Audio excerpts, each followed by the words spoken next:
We got it. 97. 97 is the quorum.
A quorum being present, this town meeting is called to order. Please rise for the Pledge of Allegiance. I pledge allegiance to the flag of the United States of America and to the republic for which it stands, one nation, under God, indivisible, with liberty and justice for all. Thank you. Business under Article 15, Mr. Percival.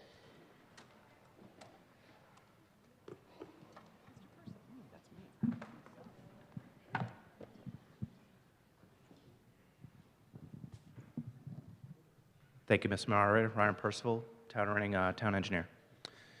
The purpose of this article is to authorize $1.7 million for the construction of the Parker Turf Field. I just briefly want to give a little background on this prior to going into the rest of the slide deck here. On April 28th, 2025, this body voted to authorize the design of a turf field for $150,000 under Article 4. The existing turf field, if you've been out there, you may know it was installed in 2008. It's approximately 18 years old now, well past its 12-year life expectancy. Why is that important? Well, it's pretty much at the point of its life where it's losing a lot of its characteristics that keep it safe during play. The current field was installed prior to the use of what we call a shock absorption pad underneath. The new field would look to install a shock absorption pad under the field.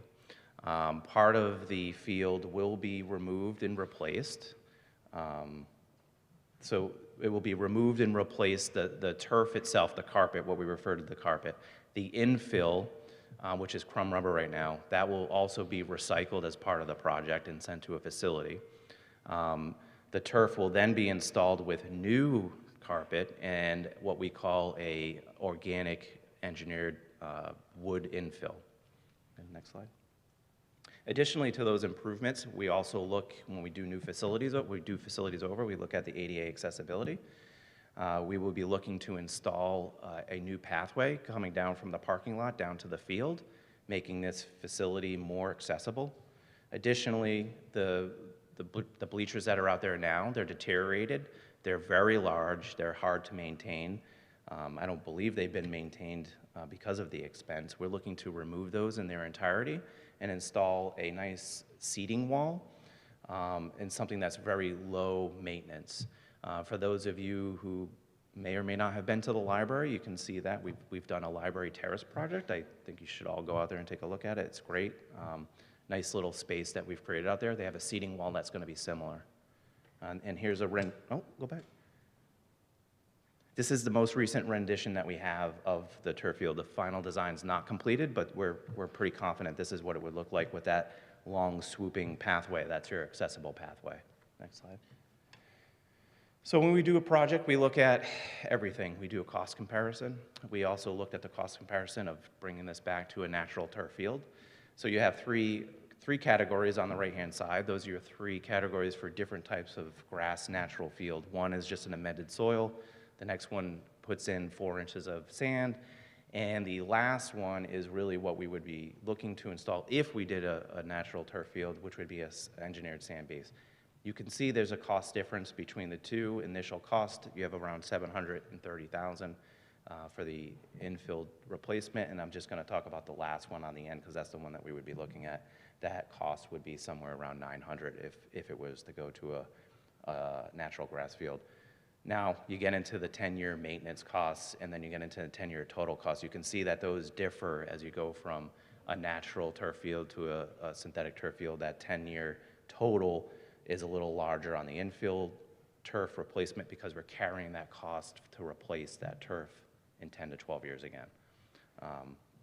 There's a couple other things on this slide that's worth noting, and you'll see them in a bar graph next. You have your average annual cost, as you can see as they go down. And then you'll also have, these are the two that are most important, is your uses per week and your cost per use, and there's also a cost per square footage for your maintenance. Next slide. We just did a 10-year breakdown of where we would be in 10 years on the life cycle here and what we would be looking at for replacement. I just showed up to 18 years, that's where we're at now. 10 years we're around $960,000 for a replacement of the infill. That's based on a 4% inflation. Again, that could differ 10 years from now, but we're just showing that just to get that in everyone's mind. 10 years from now, we would be looking at that. Next slide. So this is the 10-year total. You remember I showed that infill turf replacement is going to have a longer 10-year total because we're carrying that at year 10, another replacement. And then you can go through the 3 different categories for the natural turf. Again, the purple would be what we'd be looking at between the 2 comparisons of what we would switch to. Next one. This is where we start to differentiate where synthetic turf really outshines the playability of a natural field. You can just see here, this is the maintenance cost per square foot. The maintenance cost is lower. Annually, and if we're doing comparison from apples to apples, which is the premium, maintenance of a field, we generally look around $13,000 per year for synthetic turf, and for a natural grass field, you're anywhere between $35,000 to $50,000 a year, depending on what type of aeration and irrigation maintenance you do. Next slide. And then this one's really telling as well. This is your cost per use. You can see the cost per use for a synthetic turf field is a lot lower than the 3 buckets for the natural grass field. This is large in part due to the fact that you can play on the synthetic turf field more, as a 3 times more playable, or 3 to 4 times more playable rate than a natural field, just based on the fact that you can play on it really when it's pouring rain out and still be able to play on it. Next slide. So we talked about the use of organic fill. Traditionally, we've done crumb rubber, which is that black pelletized rubber. We looked in this field to specifically look to change what we've been doing over the years to see if there was a better product to use that was less of an environmental impact and had a better safety rating. Over the years, since we've done Turf 1 and Turf 2, we've an engineered organic engineered wood fill, I have to be careful there, has come to light, and it's outperforming the rubber, crumb rubber. And this is for a few reasons. One, you can see the slide down at the bottom. I believe this was done in an 85 or 90 degree temperature day. This is dry conditions, and you see that there's a big difference in just temperature versus the crumb rubber. If this gets damp, it comes almost closer down to ambient temperature. Another thing that we see with this type of infill is it closely resembles more of a natural grass field, the look and feel to that. It has, and Jane, you're gonna like this, has a lower coefficient of restitution, which just has that bounce feel to it. Why is that important? Well, 2 reasons. One, you have a truer bounce with the ball. The ball doesn't bounce more than it should. And 2, it has less of what we call like a grip or stick factor, where you have less lower non-contact injuries on your lower extremities because you don't have that gripping factor with the rubber. it's also fully recyclable. So if we go down to the next slide. So big thing that we hear about synthetic turf fields is worth mentioning is PFAS. Over the years, the product's getting a lot better, testing's a lot better. In our specs that we have, they're intentionally written in the way that the term that's used is no intentionally added PFAS, meaning the companies cannot add PFAS during the extrusion process when they're extruding the carpet. Additionally, we're finding that PFAS are in a non-detectable area on these fields. There was a study that was done in Portsmouth, New Hampshire, that had non-detect. When they say non-detect, that's anything that's below a part per trillion, so a nanogram to gram. The next category that we have here is surface heat. I showed you in that slide previously. There's two things that we note here. We follow the MIAA standards for heat policies, but additionally, we want to look to see if we could bring down just that overall heat on that field, and that's why we chose to go with that new infill. The end-of-life recycling is really important for these fields as they have a large carbon footprint, but also they have materials that can be recycled. In our specs, they will have a full end-of-life recycling program. We will require these to go to a mechanical recycling facility that's certified by the state. As of recently, within the last year or two, I believe there's been one that's opened in Rockland, so there's one close by, and our specs will make sure that we try to hit that one in the radius, so we're not driving this product too far outside of the state of Massachusetts. Again, we talked about, it's not on here, but again, changing just from that infill from a crumb rubber to a natural organic engineered infill has a lower tendency for lower extremity injuries, but still maintains that feel of a natural grass field. Jim Sullivan's here to speak a little bit more on just some of the use factors, and I think he has some things that he wants to share. Jim? Mr. Sullivan. Thank you, Mr. Moderator. Jim Sullivan, Recreation Administrator. I just want to talk about what potentially could happen if this doesn't pass through, just from my standpoint as well as the user standpoint. So I got a brief little statement, and then I'm going to share some statements that a few of our user groups, as well as the superintendent and some of the staff over at Parker Middle School had given me this past week. As we all know, Reading has a highly active, successful, competitive, and sought-after athletic community with amazing athletes and coaches that surrounding towns envy. In comparison to these surrounding communities, we have very limited field space and really no opportunity for expansion right now with any open field space. Many of these neighboring towns have large multi-field complexes with locations that can accommodate 4 to 6 full-size soccer fields. In Reading, we simply don't have that, forcing us to be highly dependent on the use of our 3 turf fields, the 2 at RMHS and the 1 at Parker, to make up for the lack of field space and capacity that they get used with.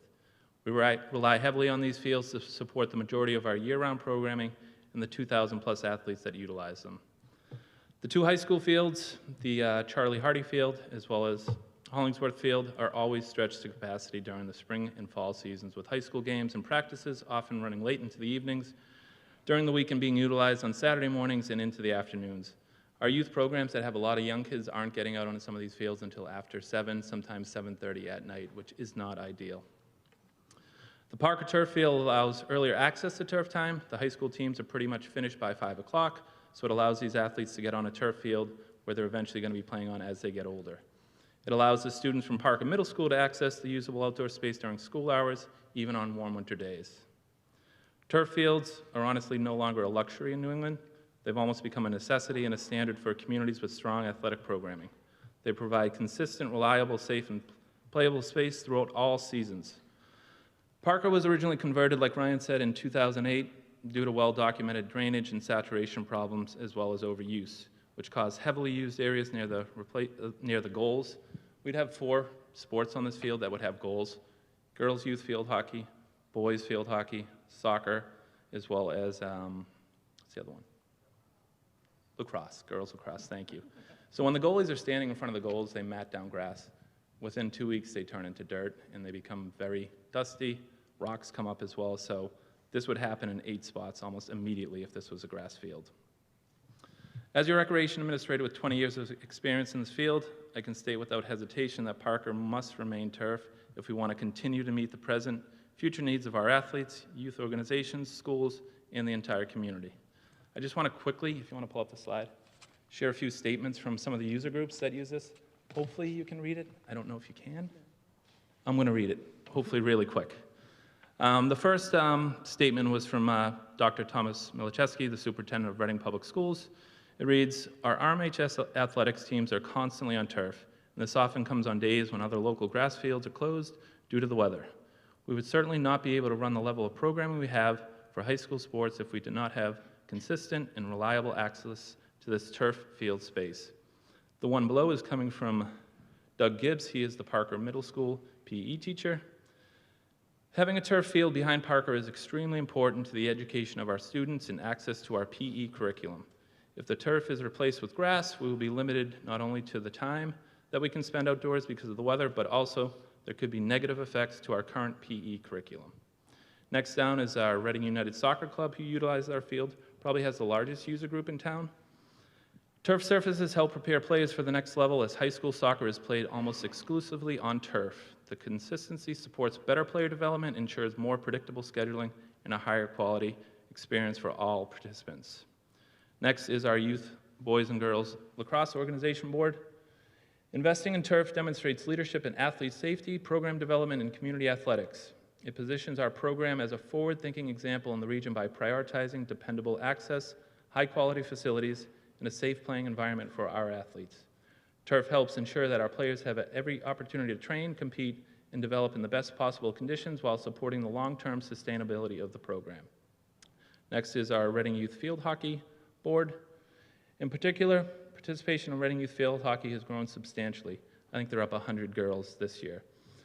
Field hockey is traditionally played on turf at the high school level as well as college level, and maintaining the surface would provide both the appropriate playing conditions and the necessary space to support continued growth.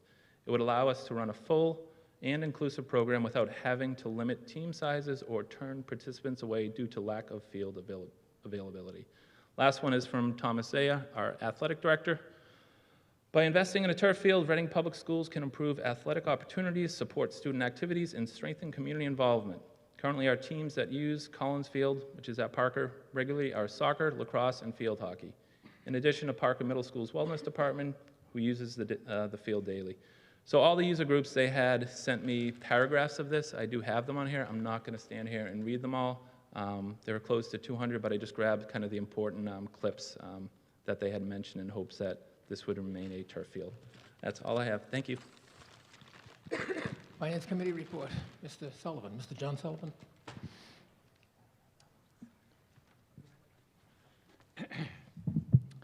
Thank you, Mr. Moderator. John Sullivan, Precinct 7 of the Finance Committee. At our March 11th meeting, the Finance Committee voted 8-0 to recommend the contents of Article 15 to town meeting. Thank you. Okay, open debate. Ms. Cool. Yes, I have a presentation I'd like to give. Okay. Okay.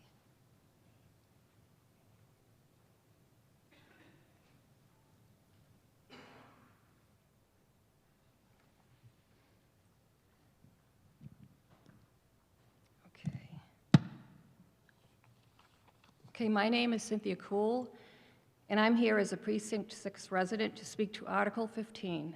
The article asked town meeting to approve $1.7 million for the Parker Turf Field project.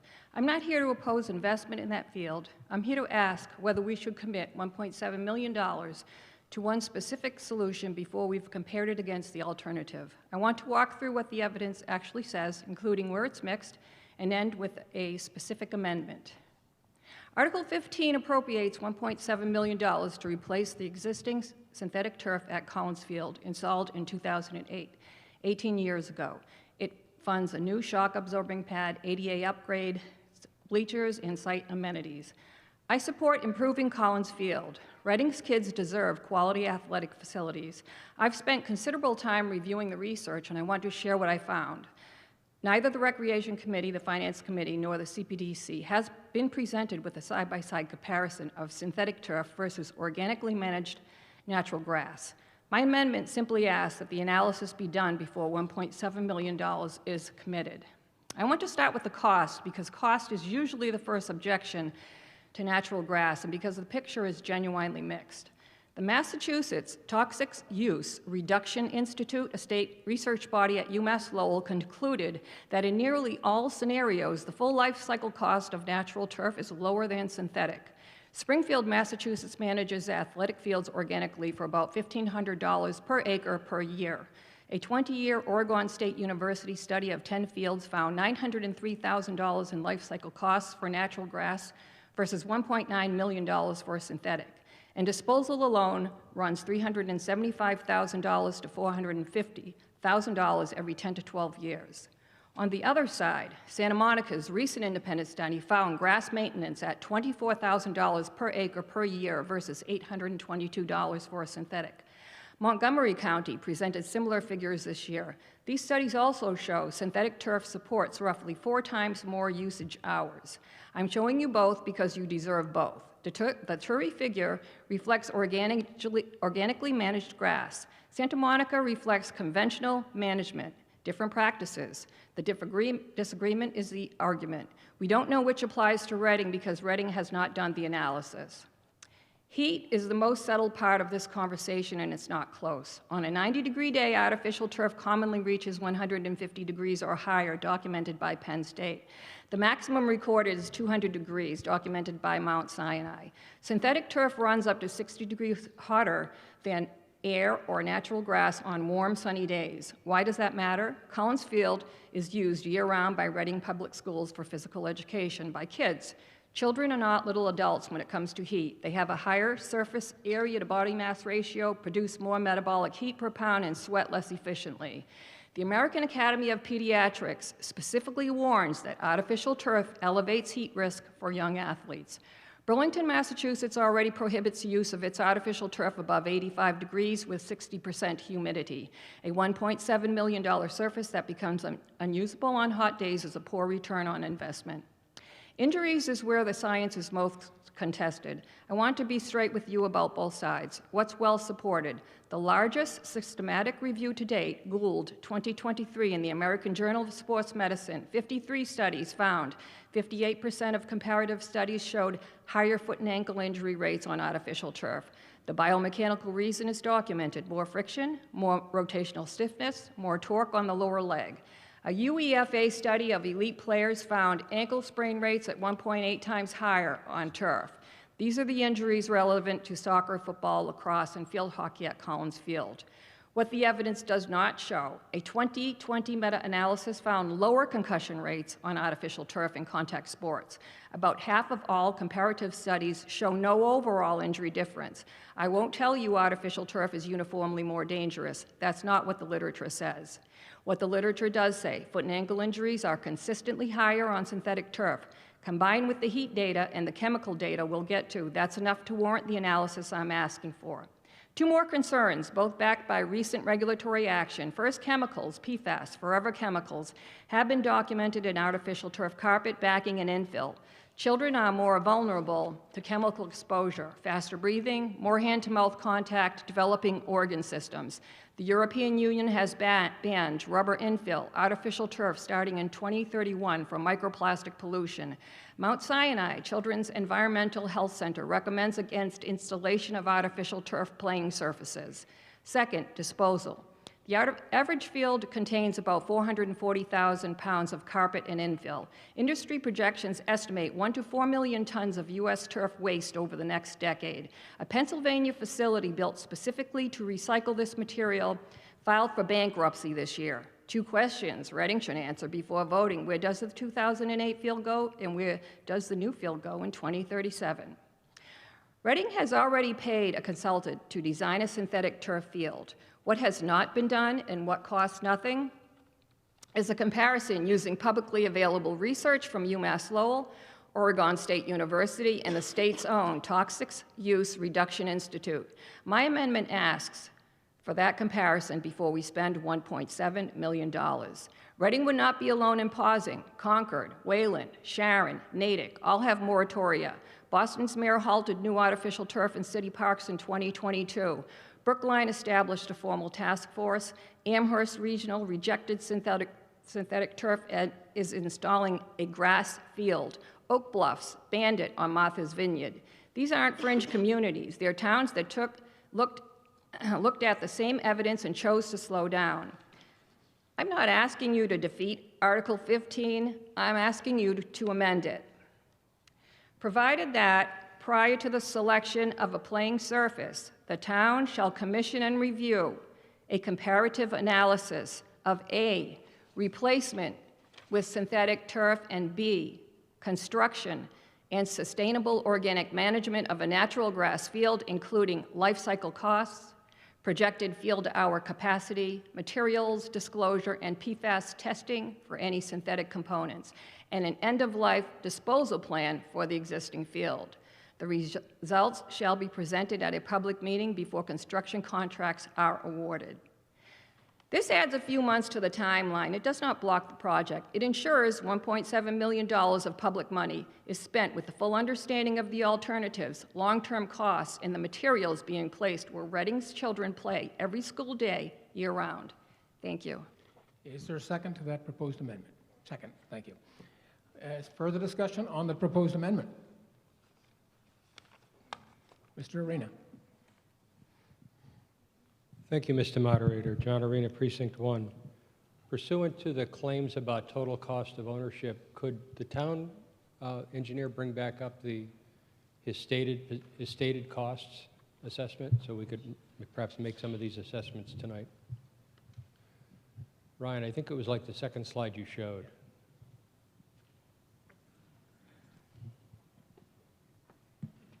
Specifically, if you look at the total cost of ownership, which includes acquisition, use, and retirement or recycling. Just 1 second. Yep, understand.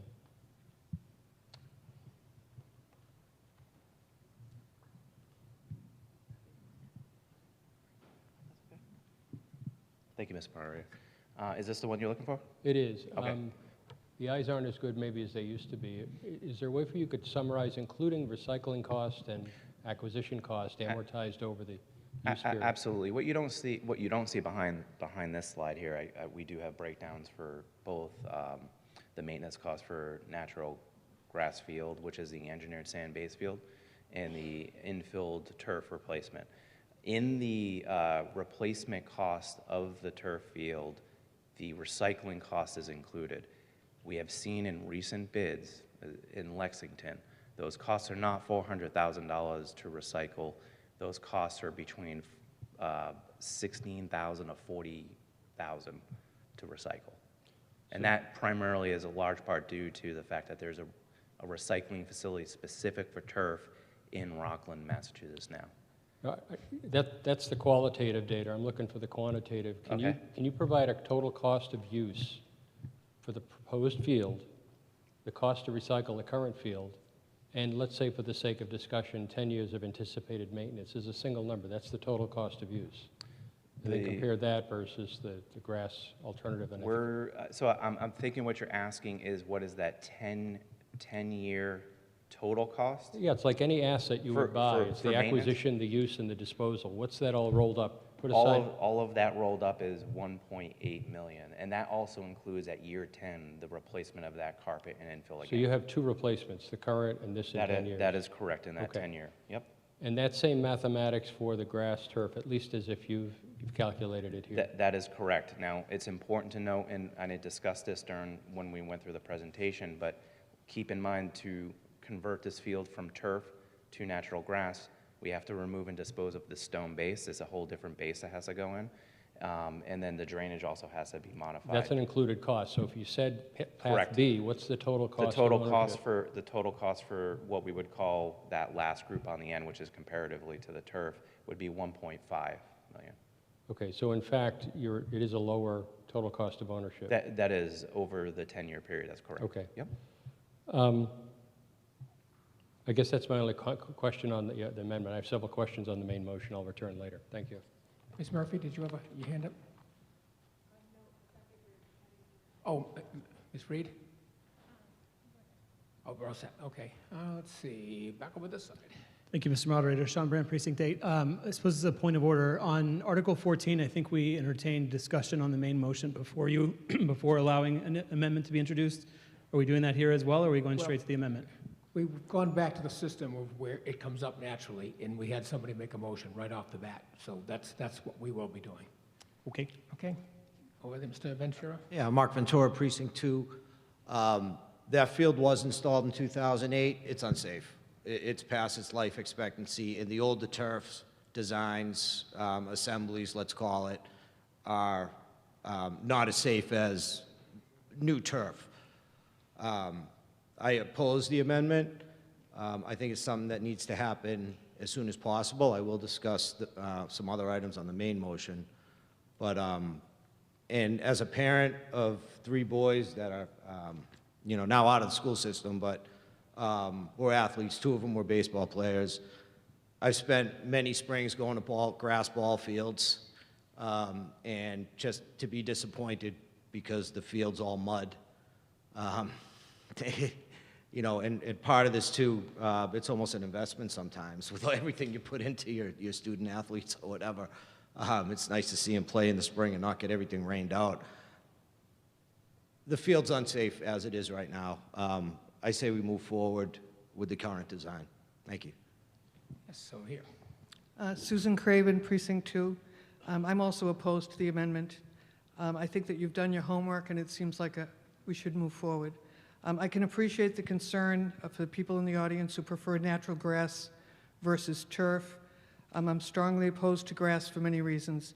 Environmentally, grass requires ongoing maintenance, as you've noted. In addition to herbicides, insecticides, pesticides, there's also mowing, watering that need to occur on a regular basis. I spoke with a gentleman from Reading DPW this morning who was mowing, seeding, and watering the Little League Park on Eaton Street, and he agreed that the challenge to maintain a grass field is pretty difficult. If we care about the environment, think about all the toxic chemicals which would be used to maintain a grassy field. In addition, think about the animals that burrow in the ground, as well as insects like bees. Grassy fields also attract Canadian geese who defecate in the grass, creating another health and safety concern. Our priority as town meeting members should be the safety of our athletes. In a grassy field, for every left divot and a right turn, there are divots left in the field, and every divot is a potential injury. Non-toxic turf is our option, and it's becoming very popular. It has a lower heat retention, no forever chemicals, and feels more natural for the player. We need to avoid the PFAS, the forever chemicals, the crumb rubber infill, and the polyethylene blades. What's needed are the organic infill systems that you've discussed, such as cork, coconut, acacia. These are safe surfaces and safe for our athletes. Every injury is time away from a sport, which does not only affect their physical health of the athlete, but also their mental health. In the Toxic Use Reduction Institute report that Ms. Kuhl referred to from April 2019, in that same report, it indicated that mineral-based and plant-based materials can be used, such as cork, coconut hulls, acacia, and other materials. Hamilton Wenham just installed all new playing fields at their high school using acacia tree filler, and they're beautiful, safe, and non-toxic. From personal injury, my daughter has a plate in her head after sustaining an injury while playing field hockey on a grass field at URI, a well-maintained field. It was late in the game, so divots happened throughout the game. This injury was devastating for her, resulting in emergency surgery at Mass Ioneer with an orthopedic surgeon, an ophthalmologist, and a plastic surgeon. Divots in the grass can cause serious injuries, we know that. Let's protect our athletes with non-toxic playing field, turf playing field. There's nothing more important than the health and safety of our town's youth. I urge you to approve and support Article 15. Ms. Doctor?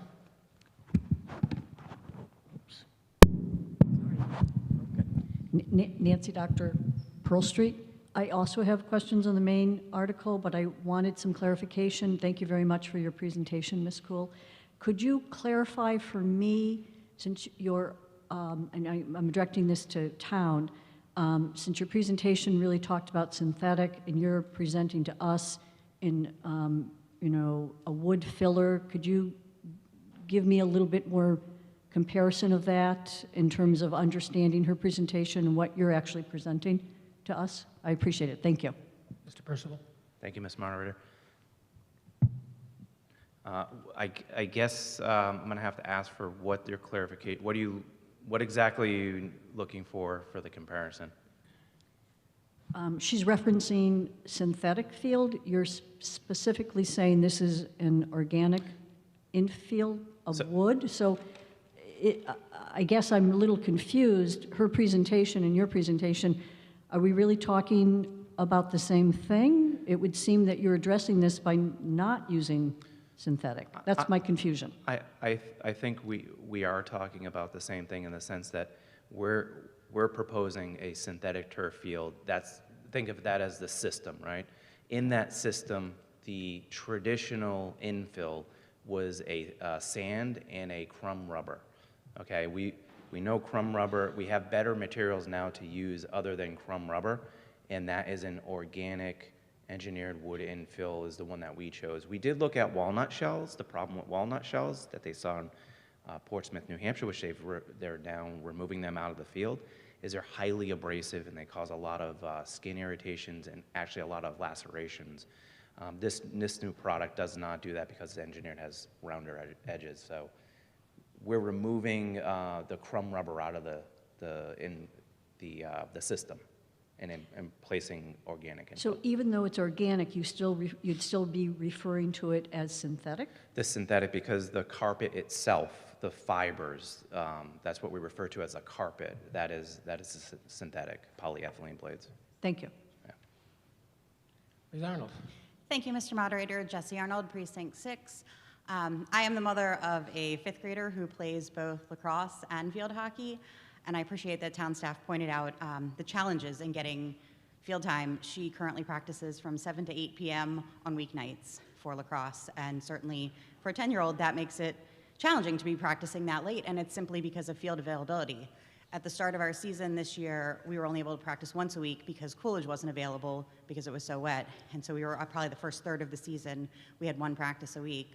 I would also just point out, I think one of the other reasons I don't support this amendment is that we had a lacrosse game, and she was supposed to play lacrosse and softball at the same time last year. She picked lacrosse, and there was a huge downpour in the middle of the game, and they had to cancel the softball game because the fields were no longer playable. The grass wasn't playable, and we were able to finish our game at Parker. So I think that we just can't afford to lose another field when weather is poor, when we are already struggling to have enough fields for kids to play on and to play, their games and get enough of them in. Mr. Cool. Stephen Cool, Precinct 6. I support the amendment. 1.7 million is quite a lot to be spending at this time, especially when there appear to be acceptable alternatives to an artificial turf. And I think it's a really good idea for people who have invested a great deal of time, like Jim and Ryan and other staff members, and Mrs. Cool, Dr. Cool, to be able to sit down and do some serious comparisons. The gentleman who mentioned the problem of divots, I understand that. I played and observed a sport for a long time where divots are the rule. And it was very common at brief intermissions for people to come out on the field and just pat the divots back in place, and that worked very well. I do have a question for Ryan or Jim, and that is the company that is committing to dispose of the turf and the underlayment in however many years, 10, 12 years, whatever, have they committed to post a bond, a performance bond? Because 10 years is a long time for companies like this. They could be out of business. Mr. Percival. I just want to clarify that question. Are you asking specifically about the recycling of the field? Well, the surface material, the artificial surface material, Yep. and the wood, not terribly worried about recycling the wood, unless it can be shown to be to contain PFAS materials. But I'm wondering if they are going to post a performance bond to say they will be able to, they will be in business so that they can recycle the material at the end of its useful life. Mr. Moderator, I have a point of order. Point of order? Are we talking about the amendment or about the article? We're talking about the amendment, yes. Well, I think this is relevant. To the amendment itself, to the wording on the screen? Yes, I think you are. Go ahead. Are you done?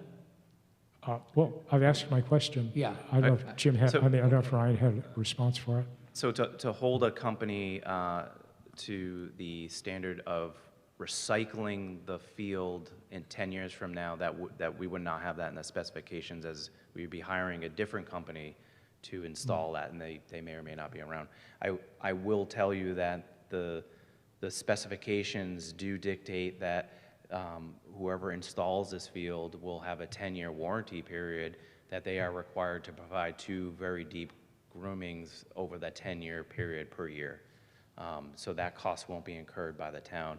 We will just do general maintenance, which is dragging the field. But the replacement or the recycling, that's not part of their specifications now.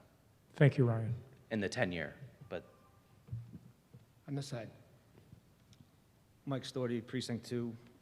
I have a significant amount of experience down at Parker. I literally just came from there. I had 4 girls that play Reading Youth Lacrosse. I coach all 4 of them. I spend about 2 hours down there.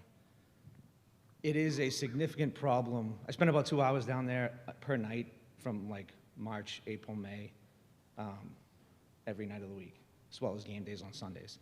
It's a huge issue for field space in the early spring.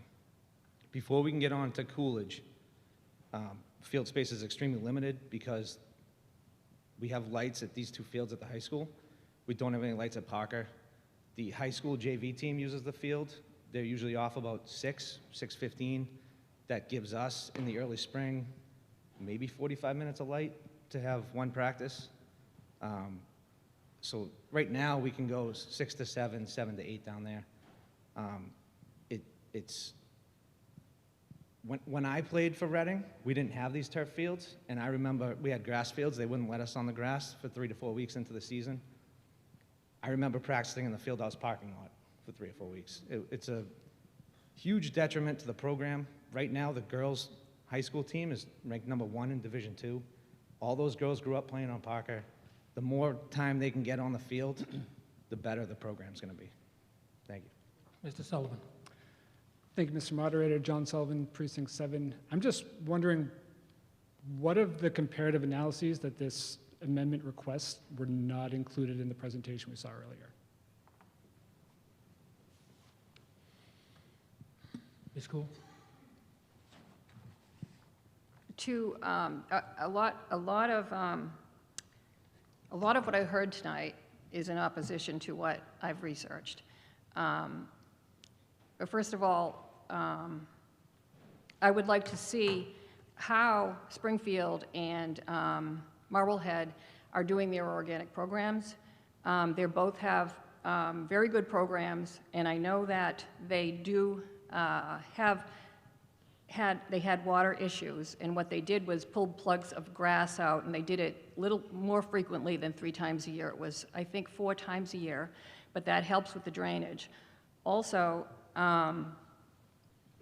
the turf, I want to know, they only checked for 40 PFAS chemicals. There are over 10,000 PFAS chemicals.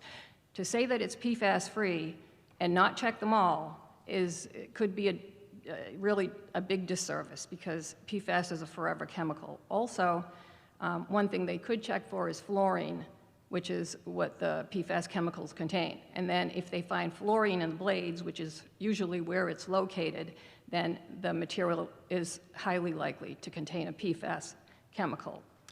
I hear a lot about the runoff from these,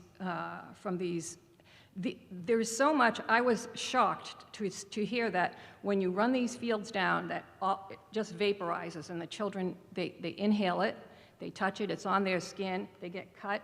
They've checked their skin, and the chemicals are on their bodies. They don't realize it. So nobody really knows what's going to happen and how many microplastics they're going to have in their bodies.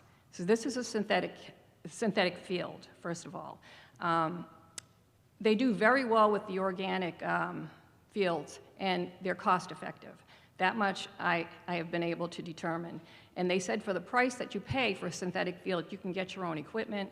Marblehead has their own caretaker for everything is organic in Marblehead, not just the fields, everything. They're able to do it all with one person working full-time to address the concerns with the mowing and all that needs to be done.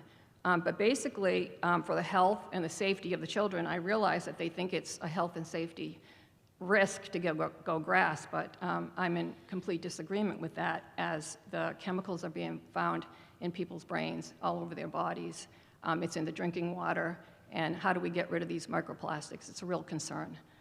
So, I mean, if you haven't, looked into it, and you don't know everybody's getting cancer, they're all getting cancer because the environment is so bad.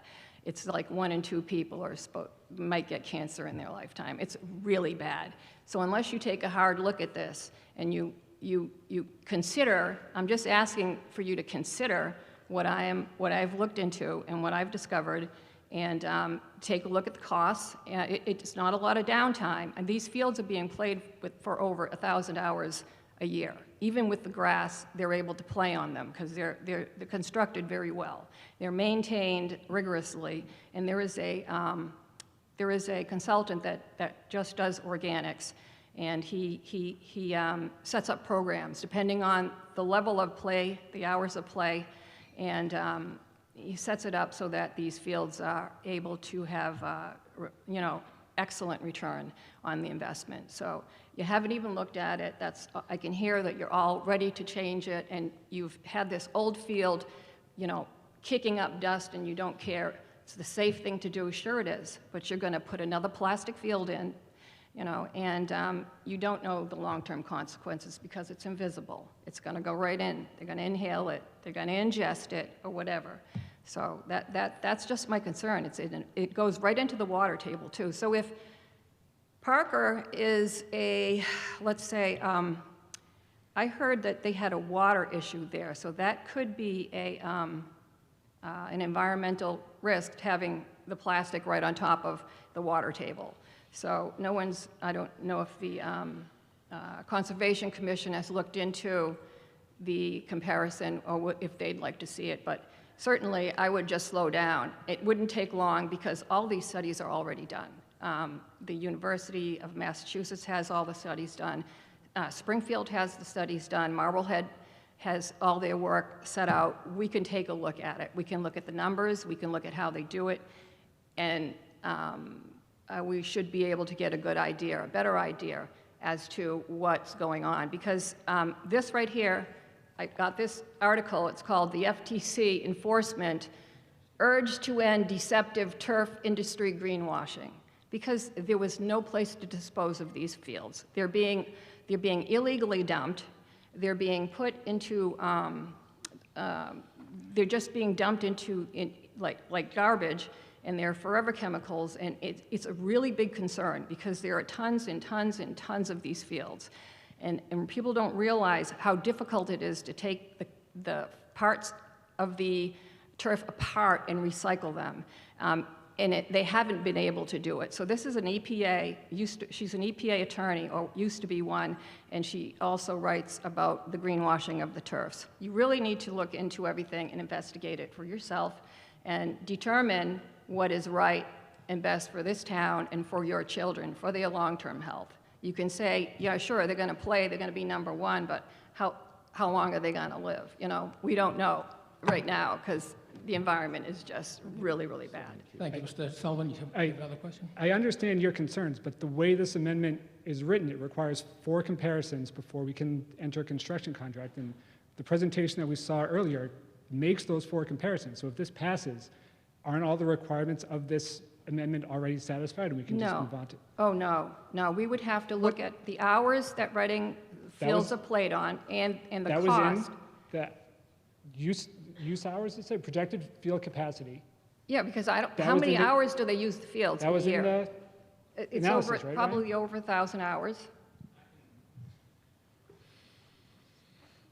Specifically on Parker right now, we're close to 2,000 hours per year. But so we've seen a comparison of life cycle costs. We've seen a comparison of projected field hour capacity. We've seen a comparison of material disclosures and PFAs, and we've seen a comparison of, we've seen a plan for end-of-use disposal. So what of the requirements in this amendment haven't been met already? What is left to do? Well, honestly, like I said, the PFAS, it could still have PFAS in it. If you But we've haven't s- checked for fluorine. But we've heard this amendment requires that the town do a comparison and then present to, in a public meeting, which they've already done on PFAS. Well, I mean, if, You just don't, is it that you don't like their answer or that they haven't done it? no, just that no one has looked at the organic. They do things conventionally. It's not organic. There are pesticides, there are herbicides. The organic method doesn't use any chemicals, nothing like that. Okay. And that's part of the comparison that they've already done and already presented publicly earlier tonight. Well, I presented my side of what I did find, but I'm sure there would be a more thorough comparison if people want to review it. Mr. Herrick. Thank you, Mr. Moderator. Steve Herrick, Precinct 8. First off, I just want to, for a point of clarity here, first I want to thank both of the presenters this evening for all the interesting information. It was a lot to absorb. Could we go back quickly to the comparison of the four options here? I just want to make sure, when we look at this, which one of these is the $1.7 million we're voting on tonight? Mr. Percival.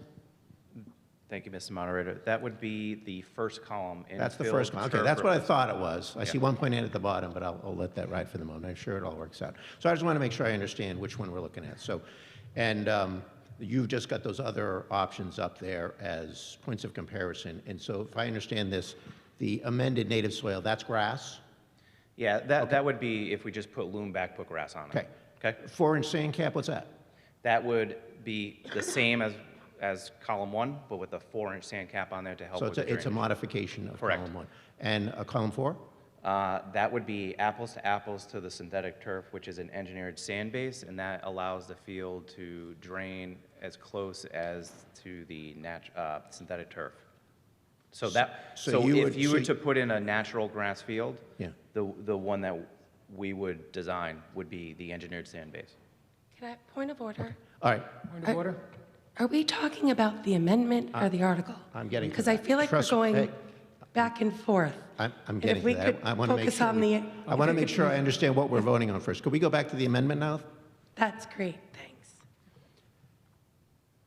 Okay, so I have a question, and I understand the concern that Ms. Cool raised to some extent, but I'm looking at the wording of the amendment, and all we're really saying here is we're inserting a commission, comparison, and analysis in a public meeting, and then we move forward. I guess this is a question for Ivrea. Does this really change anything? I mean, this is a sort of a nice to know kind of, if we vote for this, then we have to gather a bunch of people together, do a bunch of work, create some slide decks or whatever, and then present it, and then people go, well, I like it or I don't like it, but we've already approved $1.7 million for column 1, so what does it change? Anything? Ms. Freed. Thank you, Mr. Moderator. So I spoke with bond counsel about the proposed amendment. What it does change is before we can move forward with the borrowing, we would need to demonstrate to bond counsel satisfaction that we have gone through this analysis and presented it at a public meeting. After the conclusion of that public meeting, the town can move forward with the project as presented by the town. We're checking a box. We're checking a box. A bond counsel would need documentation that that box has been checked. Okay, but other than that, it doesn't guarantee we do things any different than it's been proposed by, in the original warrant, except for this box check, right? That's how I read it. Thank you. Yes, on the other side. Elizabeth Blumen, Precinct 8. Sorry, I'm recovering from laryngitis. Can I just show of hands, how many people have a lawn here in Reading? Please, Just- please. Okay, sorry. After the issue, yeah. So I have a question, and thank you, Mr. Moderator. Sorry, I'm still kind of new to town meeting. But when we moved to Reading in 2018, we moved into a house, a 5-year-old kid, and we had this gorgeous lawn. It was gorgeous. We moved in, and I called the lawn company. I was from Florida originally. I didn't know anything about lawns. And I got a list of the chemicals that were going to need to go on the lawn to make it look like that beautiful green, consistent lawn. And I was shocked because I had a 5-year-old kid, I had dogs, like, I didn't want all of that. And so my husband, who had been trained as a golf pro and knew turf management, decided he was going to use all of the research. I appreciate what you've done, the research, and Ms. Cool, Dr. Cool, to find an organic way to maintain our lawn. And he built a living soil and he followed all of the rules. It was extremely expensive. If you drove past our house today, 8 years later, you would see our lawn is permaculture. It's very nice, but it is spurge, it is dandelions, it is violets, it is all kinds of invasive weeds, and also some natural, indigenous plants. I feel good about the lawn. I'm sure my neighbors don't love the dandelions, but my point is that it's 6 of one, half a dozen of the other. So either you have the chemicals that are going to be required to make a turf look like a golf course, and the runoff from that, or you're going to have the synthetic with the risk of PFAS and that insult to people's health in the long term. So I just wanted to say I'm in support of Article 15, but I'm not in support of the amendment because I do think we need to move forward with the synthetic turf. Thank you. Ms. Cool? I just want to add that one of the important methods they use to keep the weeds out is that they test the soil for nutrients. And so, for example, certain weeds grow if there's a calcium deficiency, or they cut the grass and they leave the grass clippings on top, so the nitrogen gets restored back to the surface. But they were able to get rid of all of their weeds. Anyway, I just wanted to point that out. Over this side? Chris Futo, Precinct 4. I move the question on the amendment. We have a motion to end debate on the proposed amendment. This requires a 2/3 vote.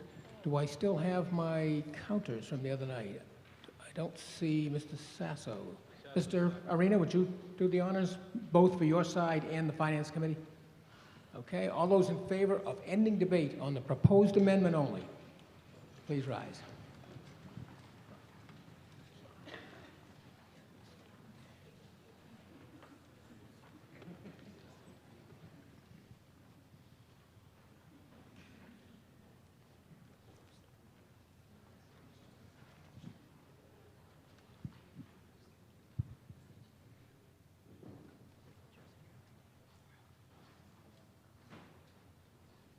Thirteen. 13,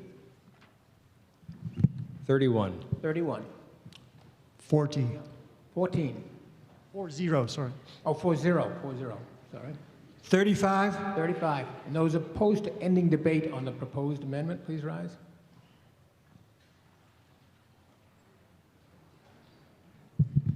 Uno. 1. 1, 2. 2, 1. 1, 1. 1. The vote being 119 in the affirmative and 4 in the negative, the question has been moved and we will proceed to a vote. This is voting on the proposed amendment by Ms. Cool. It requires only a majority vote. All those in favor of the proposed amendment, please raise your hand. And those opposed, and the motion does not carry. We are back to the main motion as originally stated. Mr. Arena? Thank you, Mr. Moderator. In the presentation, it was alternatively referenced as organic and wood infill. I'm surprised to hear that word, because I'm unaware of any wood species that deals well with being wet for 10 years and remains kind of intact. Can you illuminate what the material actually is? Mr. Percival. Thank you, Mr. Moderator. That's a great question. I asked that same one when we were looking at it. The product, we've looked at a couple vendors. I really don't want to name vendors specifically as we have bids coming up, and I don't want to be proprietary. It's engineered. The reason they call it engineered, it's a pine-based wood that they use. It degrades probably about the same as the life expectancy of a turf field. So very minimal by the year 10. They see that degradation. Is it a crumb? Is it a shred? What is the physical factor? They're particles of wood that are similar. I wish you had that sample. They're particles of wood that are about the same size of the crumb rubber, but the reason they call it engineered is because it's tumbled in a way that it's rounded edges. So it's very, if you put your hand in it, you can't get splinters.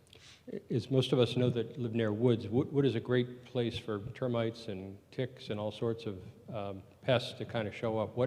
Is this naturally resistant, or how does it deal with those hazards?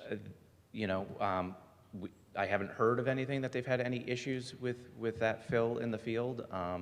Again, it's an alternative to crumb rubber. I get that it's an alternative. I'm not trying to be difficult.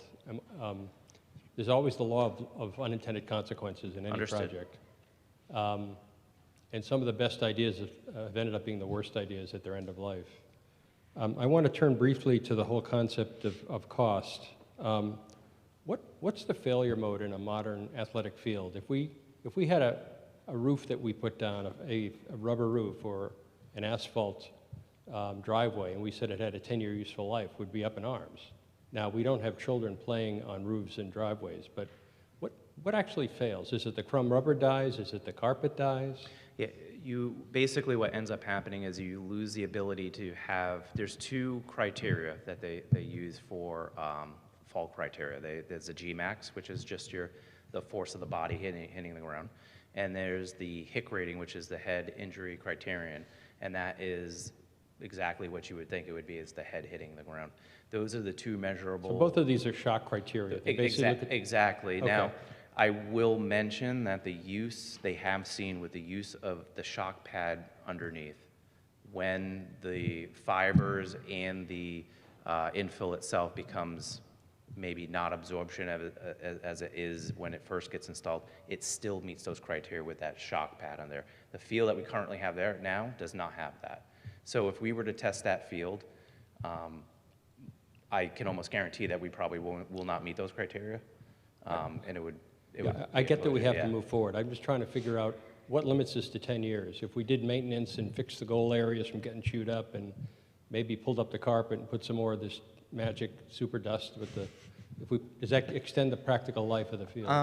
Yeah, I believe it would. I mean, everything, depending on how much maintenance you put into anything, right?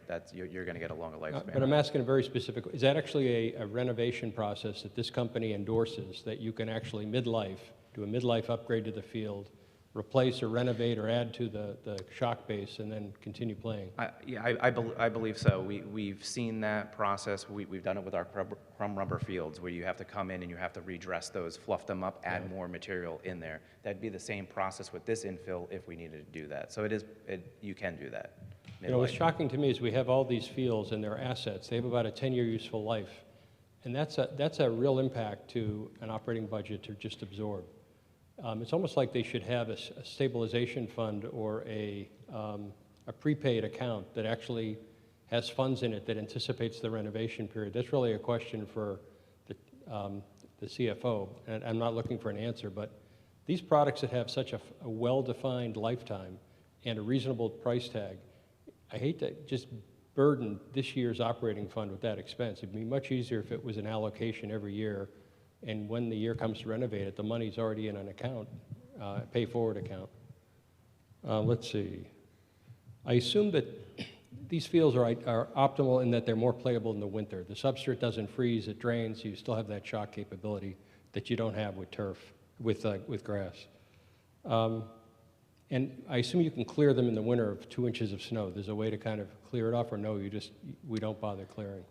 Yeah, you do have the ability to clear them up. We do not like doing that. We don't want to put any plow or any blade to those fields and wreck them. Okay. I mean, I support the motion. I think the finances of it really bother me because I hate spending this kind of dough every year. 10 years seems an awfully short time for modern synthetic materials.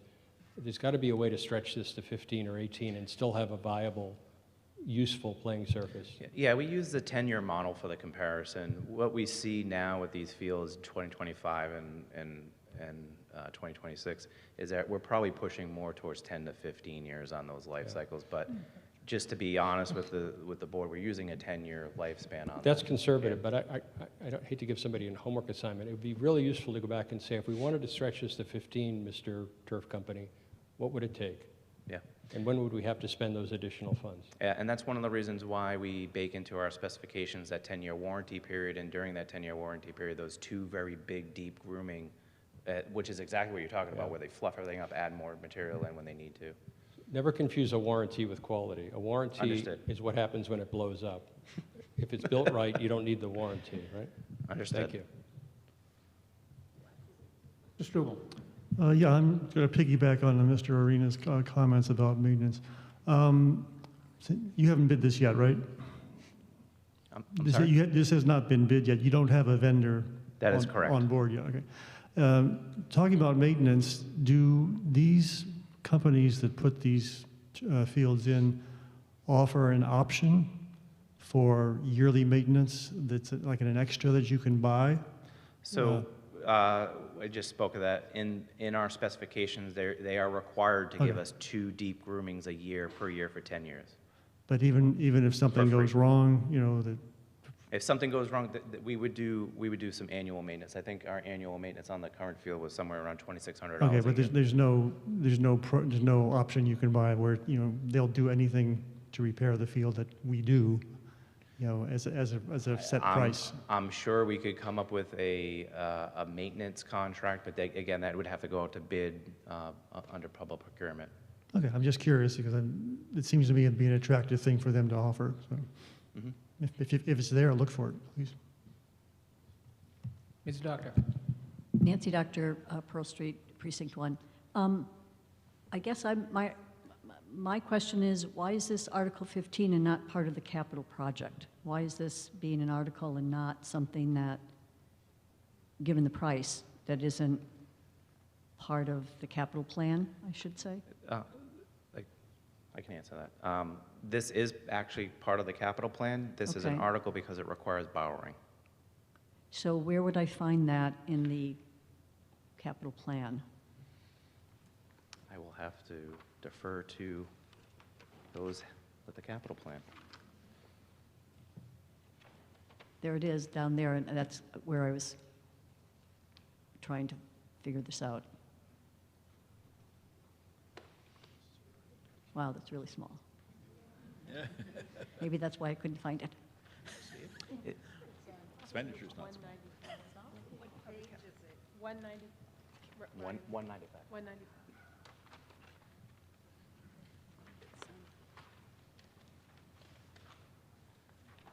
Right there.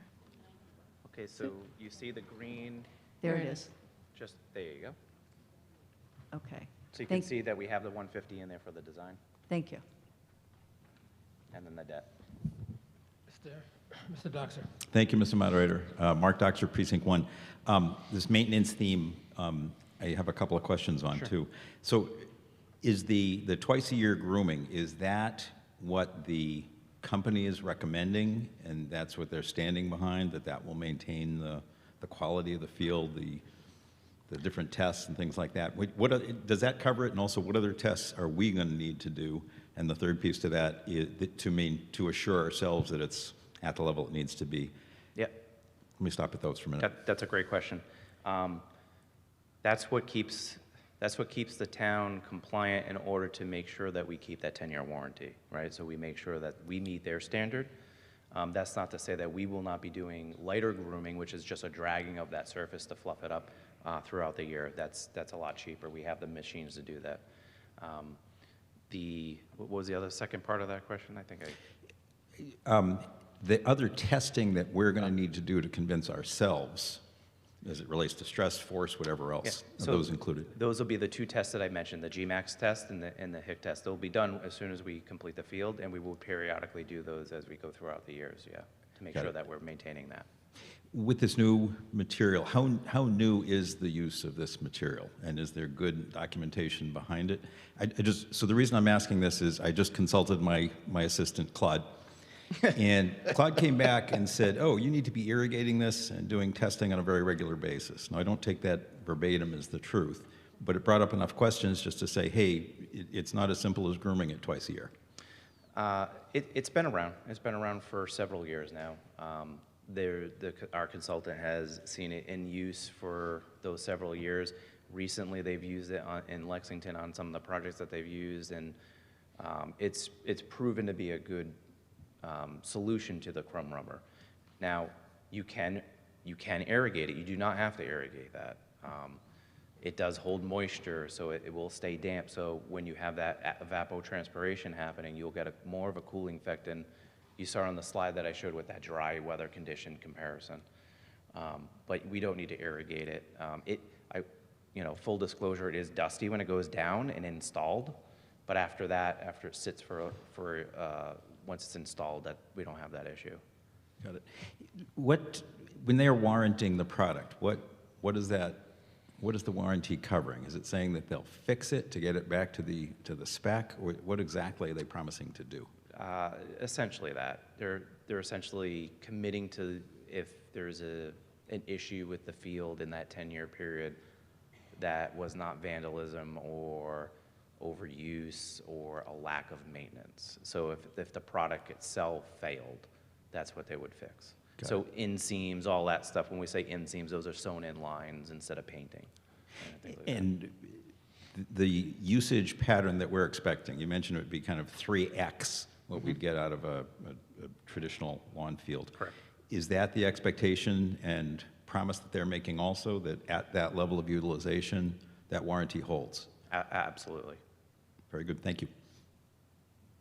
Mr. Donnelly Moran. Thank you, Mr. Moderator. Charles Donnelly Moran, Precinct 7. Have a couple of questions. So you said that the engineered wood crumble has been around for a couple of years. Mm-hmm. Is that 2 years, or is it 5 or 6? No, it's more of several years. It's between, I don't know the exact number, but I know it's between 5 and 7 years it's been around. Okay. And there are different types of engineered wood crumble, or is it just pretty much just one out there on the market? There's one proprietary that's out there right now, the one that I'm speaking of. There's different alternatives that they spoke about. There's cork material. There's different types of organic fills. There's walnut shells. The problem with a lot of those, and including the crumb rubber too, is those products do float when they do get really wet and saturated. They will float up. This product, it is wood. It does not float as much, believe it or not. They have tested that. So, but yeah, this is the only wood product that I know of from one vendor. Okay, and so have you looked at the chemicals that are used to treat the material? Years ago, when I first put in a deck, there was arsenic in the pressure-treated wood. So, what sort of chemicals are being used in the engineered wood crumble? There are no added chemicals or chemicals to this product. Matter of fact, part of the specs I didn't mention, but there will be heavy metal testing on all of this stuff as well. So, but there are no added chemicals to this product. Okay, and there isn't any concern about like black mold or other things developing in the turf? No, my understanding, I haven't seen any literature on any of those instances on any fields with any of those organic fills, crumb, cork or any of that. Yeah. Okay, thank you. Mr. Herrick. Thank you, Mr. Moderator. Steve Herrick, Precinct 8. Could we loop back to the capital plan for a minute? Because I just want to make sure I understand exactly what I'm looking at here. We referenced a line a short time ago which indicated that we had, we mentioned the $150,000 for the study, which I'd completely forgotten about, to be quite honest. But is this $1.7 million? I see the line there, but I don't see any dollars. When I went out to the columns on the right and I searched high and low looking for it, I don't see the actual dollars in the capital plan out there. I see debt NA, which I assume means debt which doesn't exist yet. Unauthorized debt. Non-authorized, yeah. Okay, so is this in the plan or isn't it in the plan? We have a, if you go to the first page of the capital improvement plan, it lists a total number. It says for 2027, $2,961,500. So my question is, and maybe this is more a question for Sharon or Jane, is this in the capital plan or not? I'm confused. Ms. Angstrom? So it is in the capital plan as debt, and if you look at the debt schedule, you'll see that's Okay. where the money shows up. Our capital plan is paid with mostly cash, not a lot of debt, so you'll see most of it is, you're going to see dollar amounts because that's cash that we're using. But when we're using debt, you'll see something that says debt NA, which means debt not authorized or just Okay. debt. Okay, thank you for that clarification, Sharon. So in terms of, and I'm not astute enough to go through and break this down, but, and I guess we don't know exactly what that debt will cost. The assumption here is we will borrow money to pay for this field. Is that what we're saying? The article is for a debt authorization, yes. So not a debt exclusion. It's not No. separate. It's within the limit, whatever. So have we already built into our budgets for the next 27, 28, 29, et cetera, beyond, the debt service associated with this? So in a sense, you've already planned for this, which I'm going to guess is somewhere in the neighborhood of, what is it going to be, $200,000, $185,000 a year, something like that? I Is think that up we there did somewhere? a 10-year borrowing, and then we assume a 5% interest rate. I was pretty close. Okay. So 10-year borrowing, 5%. Okay. So we're basically committing the town to something which you do have in your budget, and we're just saying we're authorizing the debt through this exercise. Okay, thank you. That makes it clear to me exactly what we're voting on here. I guess I want to thank the town engineer for all the work that was done in this. It definitely feels like it is a great solution. It sounds like it's a great field that they're planning on putting in. My biggest concern when I look at that is that we're standing down a barrel of an override here. And, you know, this looks like a really nice field. This looks like what I would characterize as a luxury field. I'm not sure you can get a better field than this. Maybe you could. But I feel a little irresponsible. We spent 3 hours a couple nights ago talking about how much money we should spend on unified sports or not, or trying to keep, you know, $25,000 of extra out of the budget, or moving shells around trying to find ways to budget that. Now we're talking about spending $180,000 and $190,000 a year to pay for what I would characterize as a luxury field, which has a 10-year life, which maybe we can extend beyond 10 years. But I'm thinking at 10, 12, 14 years from now, whatever, we're going to be paying well over $2 million. I know that you had a number up there, Ryan, for the replacement. And I guess they can replace just the turf and leave all the underlayment. So in theory, it's not going to cost $1.7 million to replace this field. It can be done for $1 million, let's say. But that's what we're looking at. Is we're looking at a lot of money up front now, and then we're looking at another bill down the road. That's, I guess, my concern is that we're really we're leaning into something which I really have a hard time with all the financial pressures we're looking at right now in this town. I have a hard time leaning into this and saying this is something that we absolutely have to have. I think that a grass field, it's funny, when we're talking about this, the benefits of this, we're always comparing it to grass. We're saying, oh, look, it's almost as good as grass.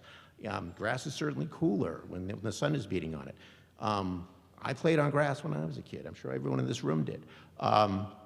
Notwithstanding that this field that's being proposed is a really great field, and I'm sure it offers many, many benefits, I'm just personally, I want to say in front of this body, I'm concerned that it's a luxury item that maybe we need to stop and think twice about and think of potentially some more economical alternatives. I guess that's my observation, okay? Thank you. Thank you. The other side?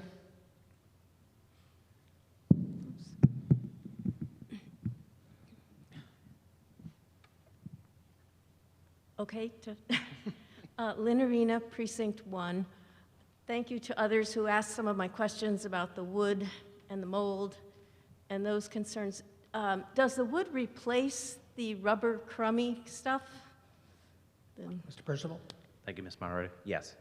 Oh, good, because I've sat on sidelines and I hate that stuff. Anyway, one advantage I see in a turf field, I hope I have unique experiences with ticks, but I hate the ticks. I've had both my husband and my mom in intensive care after tick bites, and one was not even Lyme disease, it was called anaplasmosis carried by ticks. So just to the parents out there, check your kids.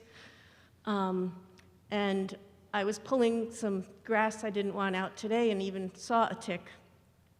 So I'm hearing that they're much worse this year, and that's one area where it might be a little bit safer on turf. Although I worry about the chemicals as well. It's a balancing act. That's all. Ms. Alvarado? Thank you, Mr. Moderator. Vanessa Alvarado, Precinct 5. Thank you to all the staff for this and all of the articles for town meeting. I know it's been a long stretch. Hopefully, what's a simple question for you? The wood infill that you were talking about earlier, is that something we will definitely have with this replacement, or is that something that's being considered? At this time, that is the infill that we are going to be putting in. Is there a scenario where we might, if we approve this as it stands now, is there a possibility where you might have to go back to the crumble stuff that everybody hates that's super toxic? We're not proposing to go back to that. Part of this project is actually within the buffer zone of the conservation, so that I don't see that going back to crumb rubber. Okay. But could you, the way this is currently written, if you need to? We could. Yeah, it does. This article, in my opinion, does not specify what type of crumb rubber or infill we use. Okay. If we make an amendment to incorporate the wood infill into this article, will that be problematic? It could be problematic in the sense of through procurement process, yeah, to limit the town to just one product, yes. So while the preference is for the wood, there is a possibility that if we approve this, that you may end up still replacing it with the crumble stuff. No, the intent is not to put crumb rubber in at all. My response is an apprehension of doing that only because it will hinder the town through the procurement process. We will write our specs in a way that we can ensure that, but I can't speak in definitive, so. Okay, that's fair. And I'm not trying to box you into a corner. No, I understand. The crumb rubber is awful, and I think there's universal agreement that nobody wants that. The wood infill does seem to be a compromise. What I would hate to see is if we approve this article with the assumption that the wood infill is going to be used, and then the crumb stuff gets put in instead. So I would appreciate some reassurance that that won't happen, and that if we are in that situation, that somehow town meeting is informed that a change needs to be made or that we need to reconvene to reconsider it. My son plays on this field. It's in rough shape. I know it needs to be replaced. I'm sick of those little pellets in my house. They're awful. Understood. Do you want to speak? And I know you can't predict the future. I'm just trying to not have that stuff. I'm happy to give my assurance to town meeting here tonight that we will not use crumb rubber on this field. Okay. Okay? I promise. Thank you very much. Greatly appreciate it. Ms. Cooper? Yeah, Kendra Cooper, Precinct 8. Several years ago when my sons were playing lacrosse and soccer, when they switched to artificial turf, I belonged to the Healthy Schools Network, which was a statewide organization, And the problem, there were eye injuries, and I didn't see anybody talk about the increase in eye injuries from, you know, when places changed to artificial turf. Has it improved, or when you're talking about another, it's the underlayment that would get up, kids would get it in their eyes, sometimes they would get detached retinas from other things and they'd fall. I mean, there were a lot of you know, scratches, there were infections, there were a lot of things, and so I haven't really followed it, it's been a few years. But I'm wondering, that was a real concern that people had statewide at that time. So there are, I mean, it's abrasive. It's more abrasive than a natural field. I don't know of anything that's happened in town with any eye injuries. Again, that's another reason not to go to the crumb rubber. I mean, it's, you know, if you go to more natural infill, you know, if you do have something in your eye, it's no different than dirt. Yeah, well, this was different. I mean, I'm telling you that there was definitely an increase with the artificial turf. Yeah, and moving to a different infill, we're not going to have that same sort of really bouncy type of material underneath too. So hopefully it worked. I know that they didn't seem to have a problem at Colby College where they played later on, you know.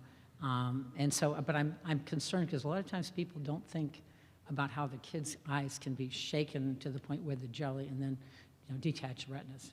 And those are no fun, by the way. I know we experienced that. Thank you. Thank you. Ms. Binder. Thank you, Angela Binder, Precinct 5. Thank you for this thorough presentation. And thank you, Ms. Cool, also for bringing these concerns up. I think that it didn't pass, but I think we're all very concerned, so thank you for raising that. I have a question because it says like wood infill, but then you said there's one and it's proprietary, but you might, you know, how are you gonna, are you writing the bid so that you're expecting that one company that does this, or might it be that somebody who's proposing a cork might submit also? And would that make the bids less competitive because you're writing it for this one company to come back with?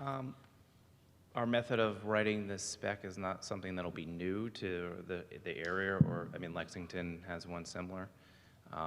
We will write it in a way that we stay within procurement law, and I'm confident we'll write it in the way that we get the infill that we want.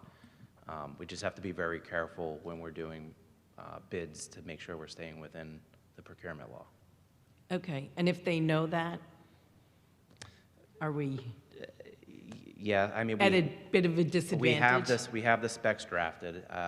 It's something I can't share because it could impair the bidding, but I'm confident that we'll get the infill that we're speccing out. In the amount that you're asking for? Yes. Okay, yes. All right, thank you.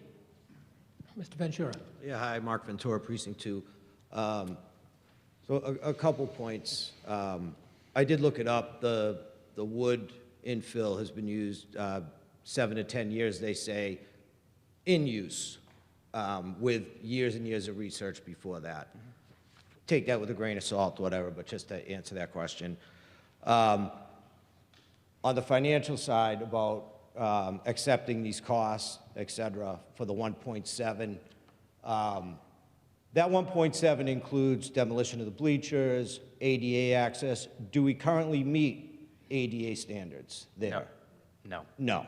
So that's a necessity. The field itself is unsafe to play. It's probably over 8 years past its useful recommended life. It's worn. So from a safety standpoint, I think we need to do that. And then those still, or maybe questioning going to grass based on, I'm not going back to the amendment, but the data in the amendment about the grass. Malibu is a lot different than Reading, Mass, at least in the wintertime, and different grass species and everything. So some of those comparisons, not all, some of them were legitimate, I think. I'd love the research. We're not apples and apples. So if we do not approve this now, we'll be discussing this in the fall, soliciting bids, and it's going to delay this project with an unsafe field that doesn't meet ADA standards for at least another year, from what I see it, if not more. So I recommend we approve this article as is from a safety standpoint and from an accessibility standpoint alone. If we wanted to cut down on the budget, maybe save the bleachers for later, but that's probably a drop in the bucket compared to everything. So I just say we move forward. Thank you. Mr. Percival? Thank you, Ms. Moderator. I just want to elaborate on a couple of points that you made. One, if you do switch to natural grass, I will be back here asking for additional money for that design. Yes. Two, if that natural grass goes in, that field has to wait 1 year from installation of the turf for that turf to establish, so you're without that field for another year. Thank you. I'm not pushing a point, I'm just giving information. No, actually, I was going to say, like, how quick can we go on that natural grass field, and I forgot to mention It's that. recommended at least 1 year. Yeah, I was going to think that. Thank you. I just want to be very, very clear that come summer after the spring season of 2027, that field will be offline, whether for construction or because it's unsafe to play on. Thank you. Ms. Snow-Doxer? Linda Snow-Doxer, Beaver Road, Precinct 1. A huge thank you for the research that has been done. I felt that the presentation, the initial presentation, was very thorough and did give us comparisons. I appreciate that. I appreciated Dr. Cool's sending out her proposal beforehand so that we could read it and prepare for this meeting. I am in favor of this motion. I had a question you just answered about the timing, so thank you very much. My other question is, since that this motion and this upgrade of or replacement of Parker Field will be including the ADA compliance and some other things that are good for our environment, I'm wondering if our town passes the CPA in November, whether any of this whether any of this cost might be frayed through the CPA grants, or whether it will be water under the bridge. My understanding, this qualifies under the recreation and open space component of the CPA, but I will defer to council. Ms. Freed? Thank you.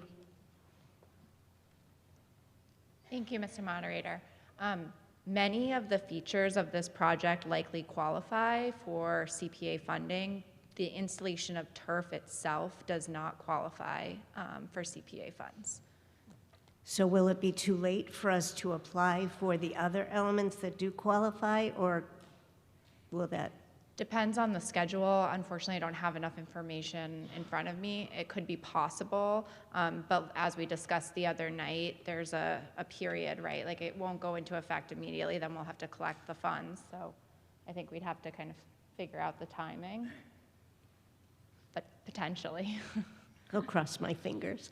Thank you very much. And I also just want to pipe in, thank you for, Jackie, for handling our slideshows. They're very helpful, especially when you can zip right to the spots where we need them. Thank you. Ms. Herrick? Thank you, Mr. Moderator. Ken Herrick, Precinct 8. Thank you. She's gone. I appreciate all the discussion tonight and appreciate the research that you provided, Ms. Cole. Thank you. Let's talk about the bleachers a little bit, if we could. So I think I heard you say that the other bleachers weren't being maintained. How are we going to do a better job with these bleachers, and what is the approximate cost of them expected? We are currently not proposing bleachers on the renovation to this field. We're proposing more of a natural seating wall and utilizing the wall itself. So we're looking at a no maintenance on that, just mowing around on the wall itself. So if you're familiar with the library terrace project, be something similar to that. Okay, thanks. I am concerned about the size of this project. The select board has been asked to consider an override on the November election ballot warrant. We also do have a newly formed Disabilities Commission. There's a lot of funding for disability features.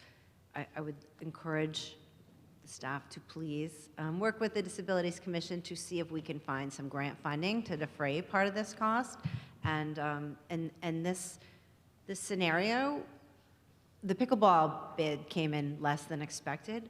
Our CFO had already borrowed the funds so that we spent money we didn't need to. So I realize this is a lot of balls in the air, but you know, maybe this project will come in less as well, and so we need to stay in close contact with Sharon, and please only borrow what we need to borrow, and please return excess funds to town meeting.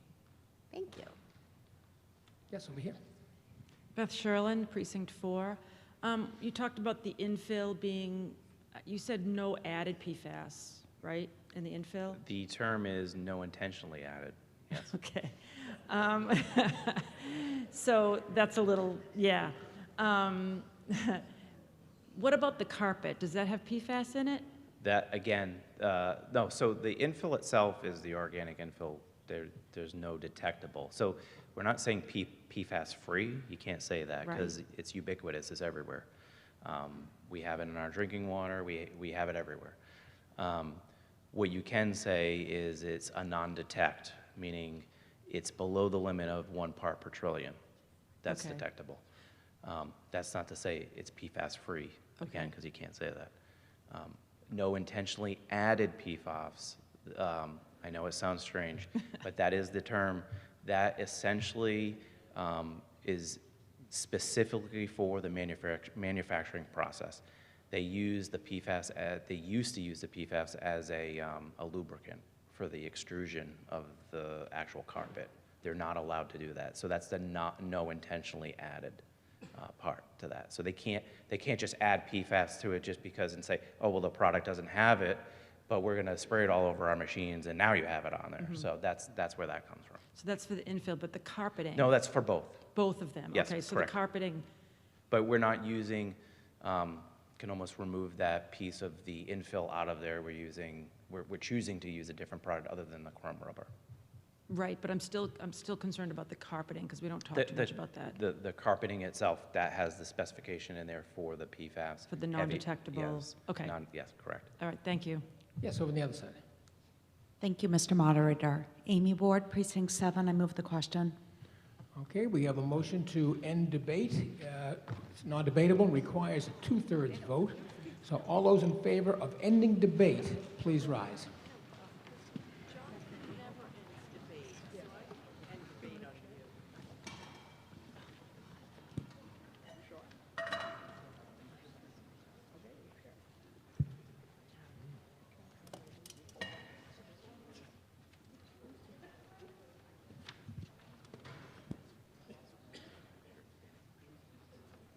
Fifteen. 15. 32, 3-2. 32. 36. 36. 36. 36. And now all those opposed to ending debate, please rise.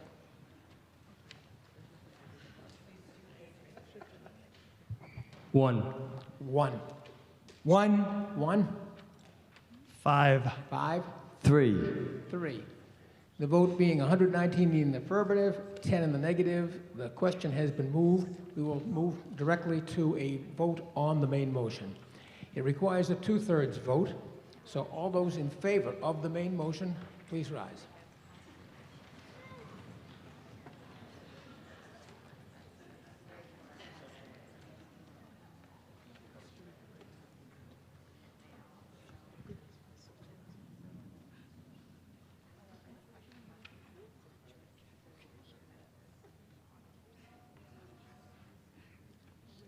Seventeen. 17.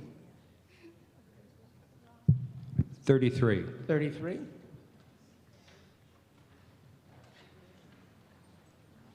39. 39.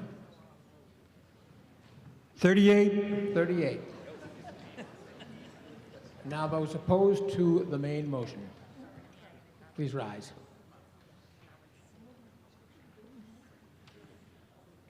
Zero. 0. 0. 0. 1. 1. 1. 1. The vote being 127 in the affirmative and 2 in the negative, the motion carries.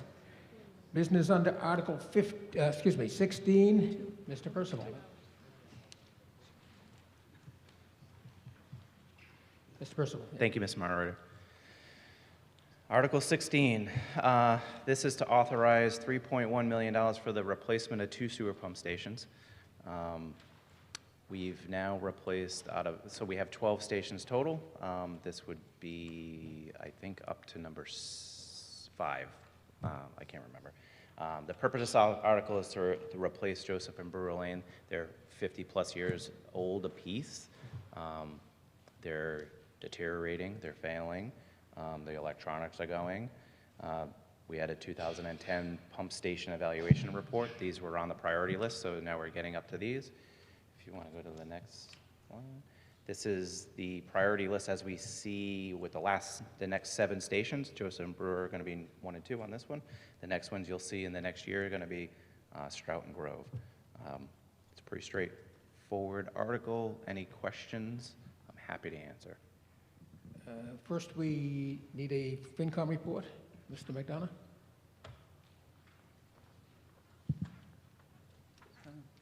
Joe McDonough, Finance Committee, Town Meeting Member, Precinct 8. On March 11th, the Finance Committee met and voted 8-0 to recommend this article to Town Meeting. Okay. Further discussion? Mr. Arena? Thank you, Mr. Moderator. John Arena, Precinct 1. Ryan, all these pumps are single point of failure. If they fail, there's no secondary backup. They're primary and only in their roles. Is that correct? Not entirely correct, no. When we design these stations, we design them with multiple modes of redundancy. We usually put in 3 pumps, so we lead lag on those, and we use probably 2 pumps at a time and switch through them, so we have a backup. So there's redundancy in the station because of the triple pumps you've set up? There's triple pumps, and there's also redundancy in the station through the SCADA system. There's redundancy in the station through, and these 2 particular stations, they're not going to have a generator on site, but they will have a means to plug into our trailer generator in case they go down. So in the event of a power down, you'd have to hustle the trailer over there and get it fired? That is correct. We have time to get there. And again, the SCADA has a battery backup that tells us when we're getting to that critical point of failure where we're going to have an overflow. Yeah. Okay. In page 17 of the meeting document tonight, there's a reference to 1,315 linear feet of cast iron and asbestos concrete pipe. Is any of that being renovated as part of the proposed project here? First paragraph. Yes, I see that. Not the total amount of that. There's going to be portions of that where we connect back into the system. We will be connecting into an adjacent manhole. So yes, we will have the removal of, depending on what is there at what station, this should be both AC pipe in both conditions. We would have to remove those and replace them in those sections. I'm having a little trouble hearing you. Are you saying you would deliberately have to replace it, that it's not part of this project? No, it will be part of this project to do any appurtenances that are necessary, which is piping, to do the gravity feeds and connections, because we do have to move things around. We can't just go right in the same location with certain things. So part of this project, like any other, the last 4 pump stations that we have done, do include replacement of portions of the mains that connect to them. That's correct. I guess I was surprised to see the reference to AC, and I realize that's a galvanizing word and it's actually relatively safe, but is there a problem with AC pipe? Generally speaking, no. AC pipe is great pipe. It lasts a long time. We use a term that's called non-friable. AC pipe is non-friable, so it's not the same as like a ceiling tile or things like that. Sure. Where it's gonna, when this breaks, it breaks into big pieces, so it doesn't become friable. This is in the ground, so we don't see it. When we do dig it up, it's removed and we get rid of it. We don't put AC back, and we do it in accordance with DEP. So it's no longer used. It's no longer. No, it was widely used after vitrified clay. It was the next type of material used. It's a great material, lasts a long time. It's just this is not a product that we use anymore. We use PVC. Great. Thank you. Further discussion? Oh, Mr. Herrick? Thank you, Mr. Moderator. Excuse me, Steve Herrick, Precinct 8. Just a couple of questions on the financial side. Once again, and maybe I'm just really bad at looking for things, but I was trying to find this. Where does this live in our budget? Is this living in the general budget? Does this live in water and sewer? This is in the sewer enterprise. Okay, this lives in the sewer enterprise fund, and I'm assuming then that this is effectively in that fund, which I don't know that I've ever seen a detailed long-term budget for. So we've planned for all of this in that sewer fund. It's part of this revolving maintenance schedule that you guys have for all the things that we're doing. Correct. These two stations are in our capital plan. Okay. The next two stations that we also referred to, Stratton and Grove, those are also in our capital plan. Okay. And I know we don't really talk too much about the increase in water rates, but do you anticipate that this will have a significant impact on the water rates? I know there's other factors involved other than just our local stuff. There's a lot of things outside of our control. But is this something that we kind of figure to be part of our normal operating procedure that we would not expect to see a significant impact to our rates on? Ms. Wellman? Thank you, Mr. Moderator. Last year, the Select Board voted to do a decrease in the water rates. And this was planned as capital projects, so we utilize a consultant to help us project our water and sewer rates into the future with all of our capital planning included in that as part of that process, and we present that annually at a Select Board meeting. Very good. Thank you. Thank you. Ms. Murphy? As the Select Board, Melissa Murphy, Select Board Chair, we did decrease the sewer rates, not the water rates. And this is coming out of the Sewer Enterprise Fund, correct? Okay. And we decreased those rates because we had 90% reserves in our enterprise fund when we did this, when we made that decision to lower those rates. Sorry, thank you. Okay, no further discussion. Are we ready for the vote? This requires a 2/3 vote. All those in favor of the motion, please rise.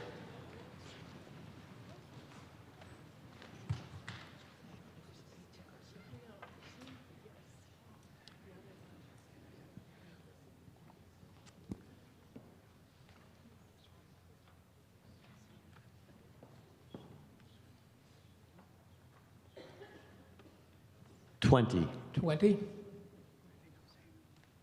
31. 31.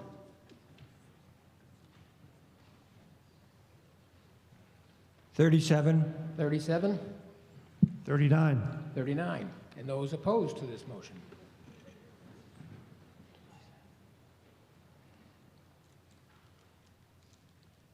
Zero. Zero. 0? Zero. 0? 0. 0. The vote being 127 in the affirmative and 0 in the negative, the motion carries. Business under Article 17. Ms. Wellman.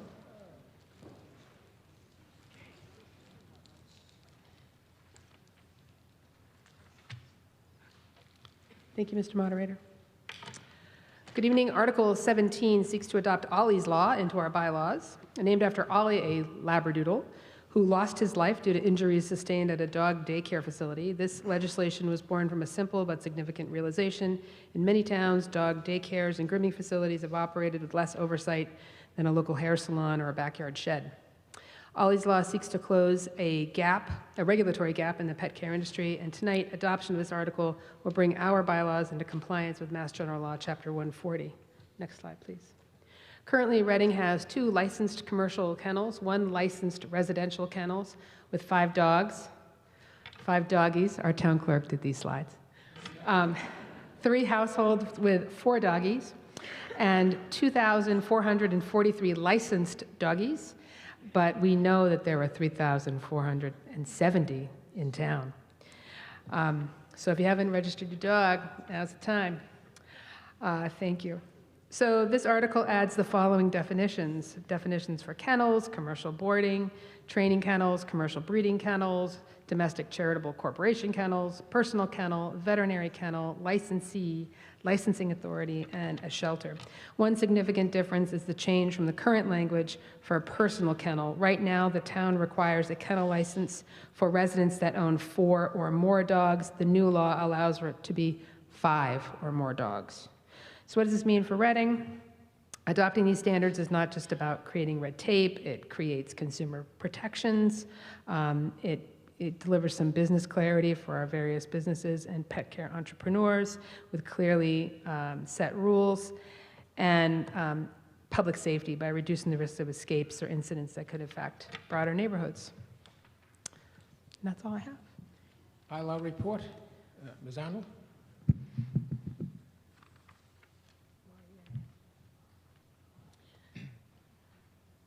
Thank you, Mr. Moderator. Jesse Arnold, Chair of the Bylaws Committee. On March 19th, the Bylaws Committee voted 5-0 to recommend Article 17 to town meeting. Thank you. Mr. Cool. Stephen Cool, Precinct 6. Those of you who know me know I have a particular interest in the welfare of our closest friend and the welfare of their keepers and owners. This is really comprehensive. I'm impressed with the detail and how cohesive and coherent it is. There are a couple things that I would like to bring to our attention. Under 8.8.6.1 fines, I would like to reduce the maximum where it says not exceeding 300.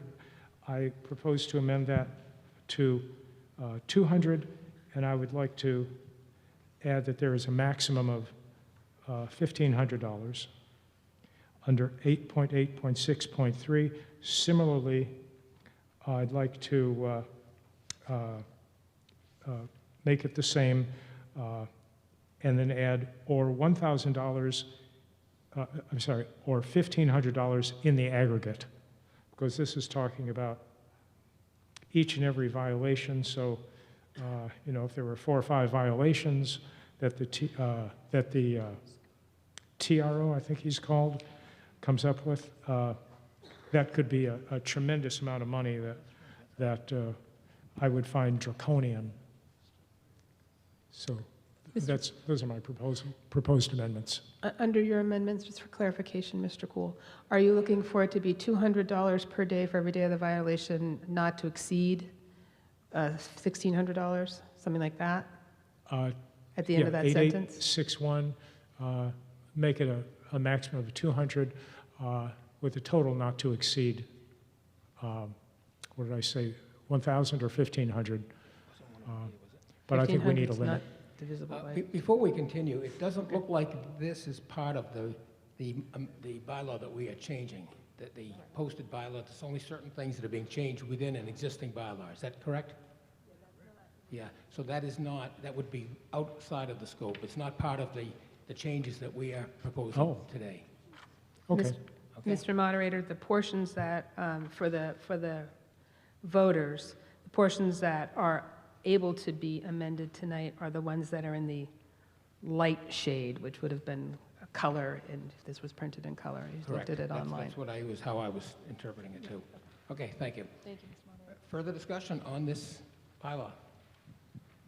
Not appearing. It only requires a majority vote, so I'll take a hand count. All those in favor of the motion under Article 17, please raise your hand.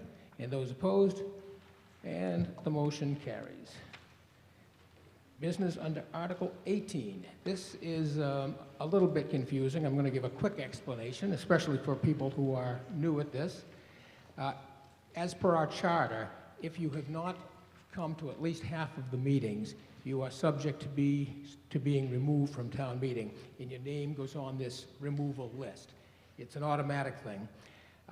But so if we voted it the way it's written right now, those 12 people on the list would all be removed from town meeting. But before we do that, we ask every precinct caucus to talk about it and find out if there are legitimate reasons why somebody might have missed a bunch of the meetings. And we ask each precinct chair or acting chair to report on that. And they may propose amendments to remove names from the list. Now, removing the names means they get to stay in town meeting. So we will begin with Precinct 2, Ms. Sisson. You have a report. At our meeting on April 27th, we voted unanimously to remove both David Craven and Michael Storti from this list, to be clear, to make sure they stay on town meeting. Okay, so we have a proposed amendment to remove those two names from the list, which would allow them to stay in town meeting. Any further discussion on that proposed amendment? Second. Oh, second, thank you. Okay, just to be clear, you're voting, if you vote in favor of the amendment, you're allowing them to stay in town meeting. Any discussion? All right, all those in favor of that proposed amendment, raise your hand. Those opposed, and the motion carries. Okay, Precinct 3, Mr. Bruce.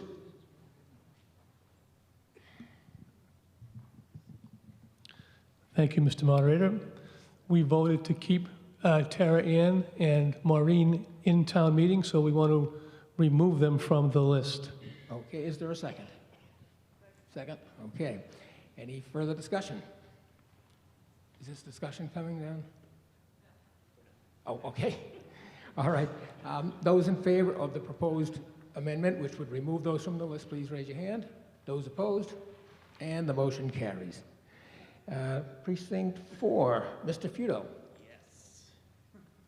At our meeting, we voted to remove Elizabeth Sherlin from the list and keep her on town meeting. Okay, and is there a second? Second? All right. Any discussion? None appearing. All those in favor of that proposed amendment? And those opposed? The motion carries. All right. That's 4. Number 5, Ms. Alvarado.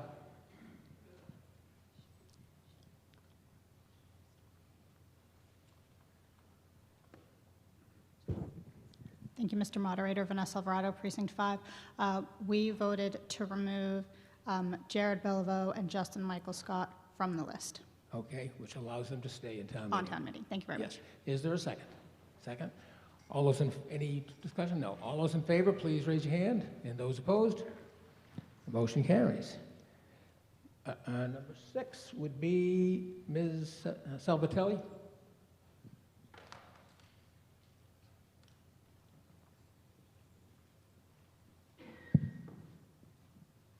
Good evening. Thank you, Mr. Moderator.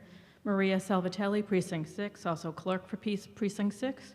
We vote in favor to removing Dan Malone and Gabriella Graceffa from the list and keep John James Federico on the list. On the list, okay. So the two, Graceffa and Malone, would be allowed to stay in town meeting? Correct. Okay.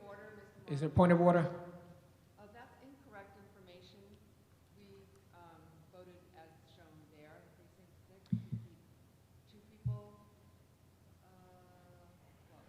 So if I can clarify for Sure. you? Yeah, go ahead. So a separate conversation was had by Ms. Graceffa, I'm sorry if I'm pronouncing your name wrong, Gabriella, and the chair had a conversation on the side. She gave perfectly good explanation for personal reasons and medical reasons that she is happy to share here if you need to know more information. But she was not at that precinct meeting to make that determination at the time. Okay.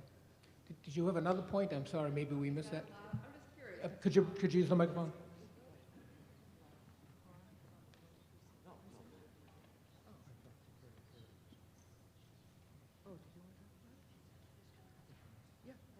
I yield to Mr. Cool. Mr. Cool? Stephen Cool, Precinct 6. In a conversation with Carrie Perry this week, she confirmed that it looks like we do want to remove Mr. Federico from town meeting. However, Mr. Malone attended our precinct meeting and would like to stay on town meeting. And Ms. Graceffa explained to Carrie Perry some personal issues that prevented her from attending and would like to remain on town meeting. Okay. Now I'm confused. We have a motion before us to take Ms. Graceffa and Mr. Malone off the list, allowing them to stay in town meeting. Excuse me, I'm talking. Hold on, the town clerk would like to explain. Oh.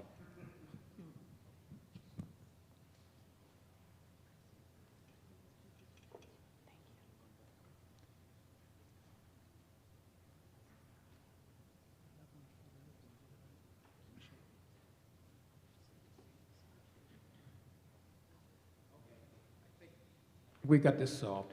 The precinct voted to remove 2 of the 3 names. And then it sounds like we're going to have a motion to remove that 3rd name. That is allowed, but it would be a separate motion from the precinct meeting. Is that correct? No, nobody is asking for that 3rd member to be removed?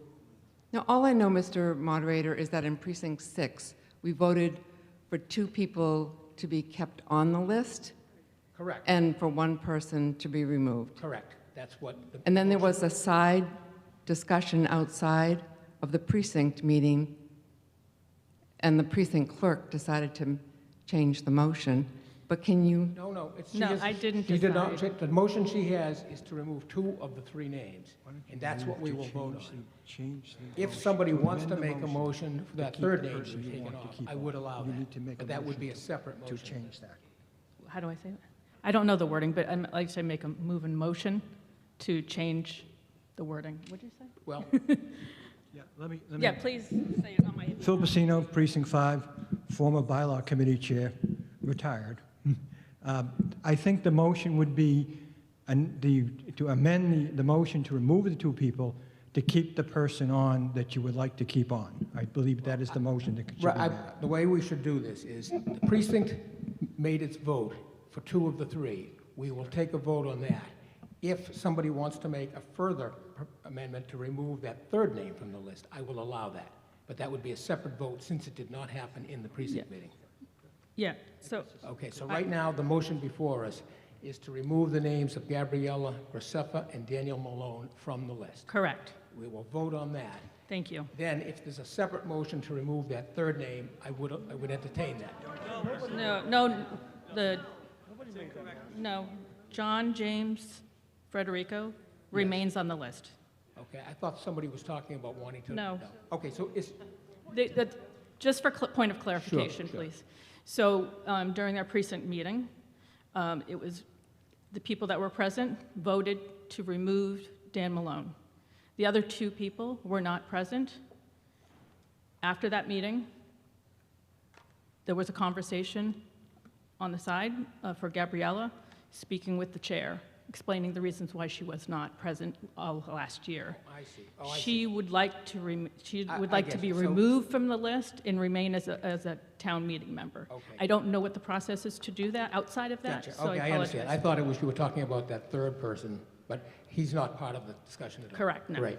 Okay, so what I will do then is I will accept a motion to remove the one that you voted on in the precinct meeting. We'll vote on that, and then if you'd like to make a second proposed amendment for Ms. Graceffa, I will allow that motion to be made.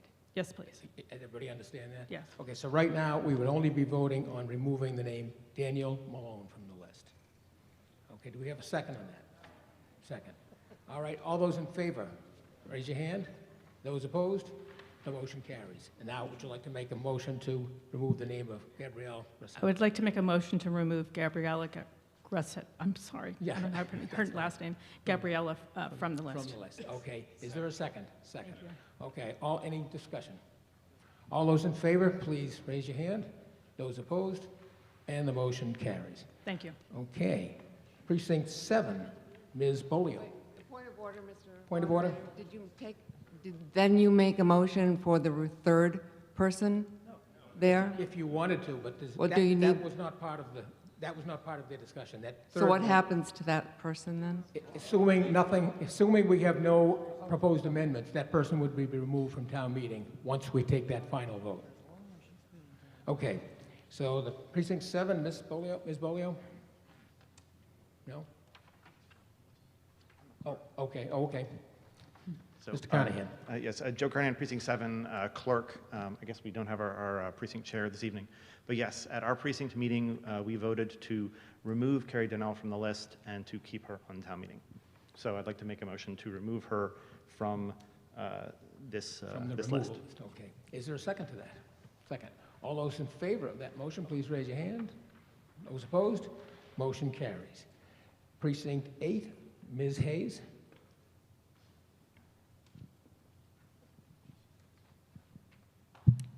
Thank you, Mr. Moderator. Lori Hayes, Precinct 8, Precinct Clerk.